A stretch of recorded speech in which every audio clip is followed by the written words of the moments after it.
Actually இன்னைக்கு விக்கா fans வந்து ஒரு பயங்கர மேஜிக் கிரியேட் பண்ணியிருக்கீங்க. அது ஒரு ரெக்கார்டும் கூட. ஹலோ வியூவர்ஸ், நாங்களுடைய லக்ஷ்மி, நீங்கள் பார்த்துருக்க 0 லக்ஷ்மி.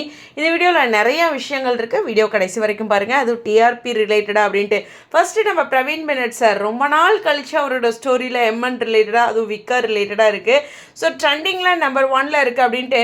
அதுவும் இந்த ஃபேன் பேஜ் இருக்குல்லையா, அவங்களுக்கு பெரிய பாராட்டுகள். ஏன்னா ரியல் எடிட் மாதிரி நான் கூட ஜியோ ஹாட்ஸ்டாரில் தான் இப்படி போட்டுட்டாங்களோ அப்படின்னு போய் செக் பண்ண, அவ்வளோ ரியலிஸ்டிக்கான ஒரு எடிட்டு. ரொம்ப ரொம்ப ஹாப்பி. அதில் பிரவீன் பெனட் சார் வந்து இப்படி இந்த ஹார்டின்லாம் போட்டு இப்படி ஒரு ப்ரௌடாக இருக்க மாதிரி ஒரு ஸ்டிக்கரும் போட்டிருந்தாரு. இந்த ஃபேன் பேஜோட எடிட்டை ஷேர் பண்ணி. இன்றைக்கி எபிசோட் ரிலீஸ் ஆகலை. பொதுவாக ஒரு எபிசோட் ரிலீஸ் ஆகலைன்னா அந்த சீரியல் வந்து ட்ரெண்டிங்கில் வரும், அதில் எந்த ஒரு டவுட்டுமே இல்லை. பட் கொஞ்ச நேரத்தில் எபிசோட் ரிலீஸ் ஆனோடனே அது போயிடும். இல்லை, இன்றைக்கி எபிசோட் வரவே வராது அப்படிங்கிறதும் நிறைய ஃபேன் பேஜஸ், நான் உட்பட எல்லாருமே சொல்லிட்டோம். அப்பயுமே இதில் ட்ரெண்டிங் ஆகிட்டு இருக்கிறதுக்கு இன்னொரு விஷயமும் இருக்குது. எஸ், இன்னையிலிருந்து ஒரு சில ஃபேன் பேஜஸில் வந்திருக்கு, எனக்கு அதிகாரப்பூர்வமாக தெரியல. இன்னையிலிருந்து ஜியோ ஹாட்ஸ்டாரில் பார்க்குறதும் டிஆர்பியில் ஆட் ஆகும் அப்படிங்கிற ஒரு விஷயத்த சொல்லியிருக்காங்க. ஸோ நிறைய இடங்களில் வந்து அது சொல்லப்பட்டுருக்கு. இதுக்கான உண்மையாலுமே அனௌன்ஸ்மெண்ட் வந்து வந்திருந்தது. ஏதாவது சோஷியல் மீடியாவில் இருக்க ஆப் இதெல்லாமே கால்குலேட் பண்ணுவோம், அதனோட வியூஸு எவ்வளோ லென்த்து இது மாதிரின்ட்டு. இதெல்லாம் எந்த அளவுக்கு கால்குலேட் பண்ணுறாங்க அப்படிங்கிறது எக்ஸாக்டாக எனக்கும் சொல்ல தெரியல.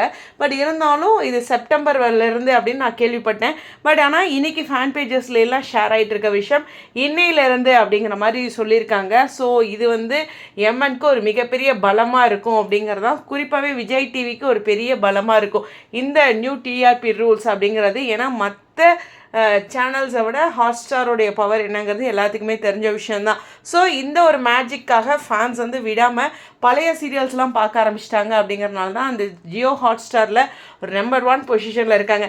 இதெல்லாம் நம்ம நினச்சா ஒரு விஷயத்த, ஒரு மேஜிக்கை இவங்க தான் இந்த இடத்துக்கு வரணும் அப்படிங்கிறதெல்லாம் ஒரு அன்பு நினச்சா செய்ய முடியும் அப்படிங்கிறதான் உங்களுக்கே தெரியும். இப்போ நம்ம ஓட்டு போட்டு இவர் தான் முதலமைச்சர் ஆகணும்னு மக்கள் எல்லாரும் ஒன்றா திரண்டுட்டா யாராலையும் தவிர்க்க முடியாது, இந்த பணம் காசுலாம் போயிடும். அது மாதிரி தான் இந்த ஒரு விஷயமும். ஸோ அப்படி ஒரு மேஜிக்கை க்ரியேட் பண்ணியிருக்காங்க.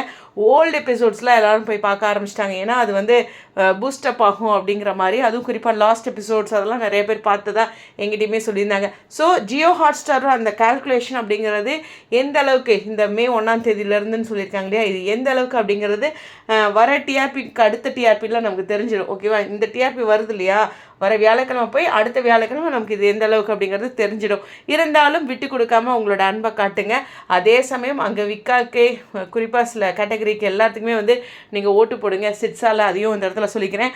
உண்மையாலுமே ஒரு சீரியல் வரல, எபிசோட் வரவே வராது அப்படின்னு தெரிஞ்சு ட்ரெண்டிங்கில் 5 மணி வரைக்கும் இருக்காங்க அப்படின்னா பெரிய விஷயம். பாருங்கள், பிரவீன் பெனட் சாரே வந்துட்டேன் அப்படின்ட்டு உள்ள ஆஜராயிட்டார். புரியுதா? ஸ்டேடியம், உங்களுடைய கருத்துக்கள்.